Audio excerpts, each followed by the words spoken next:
สบายดีพี่น้องวันนี้ผมส่องประเด็นเชิงแนวเราตามเคยเนาะวันนี้พามาเบิ่งแกงกระเบาเนาะมาเบิ่งบรรยากาศยามแรงๆของแกงกระเบานี่เลยเนาะอาจจะเย็นๆนี่นะเนาะเพราะว่ามันผัดกับวอร์มผ่านน้ำนะลมพัดไอ้น้ำขึ้นมาเนาะ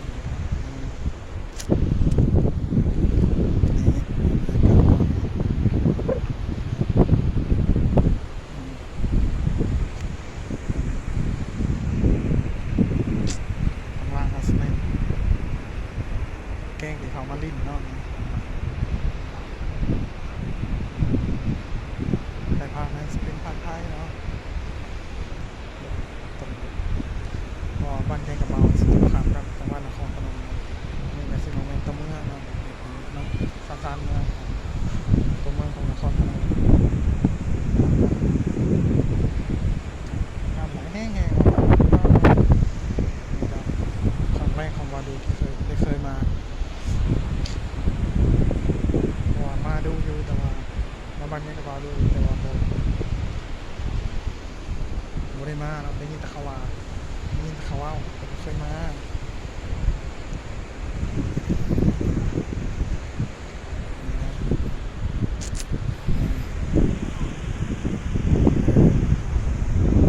น้ำโคตรไหลแห้งเลยลมโคตรเย็นเลย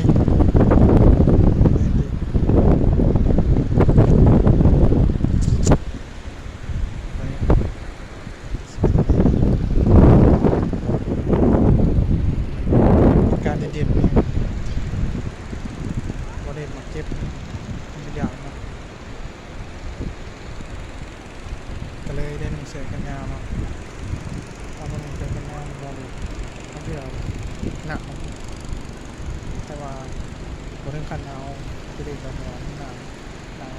าวอาน้ำของเราครับหนาวขี้มันสิดุ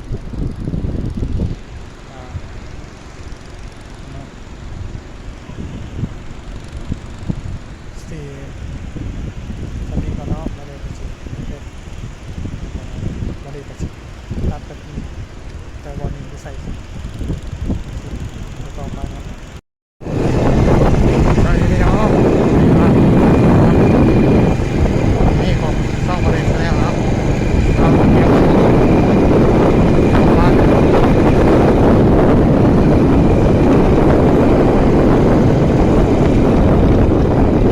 บ้านเก่งกับบอก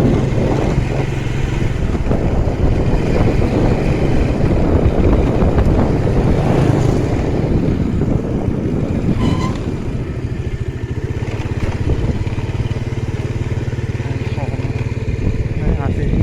ลงโมได้เขาปิดแล้ว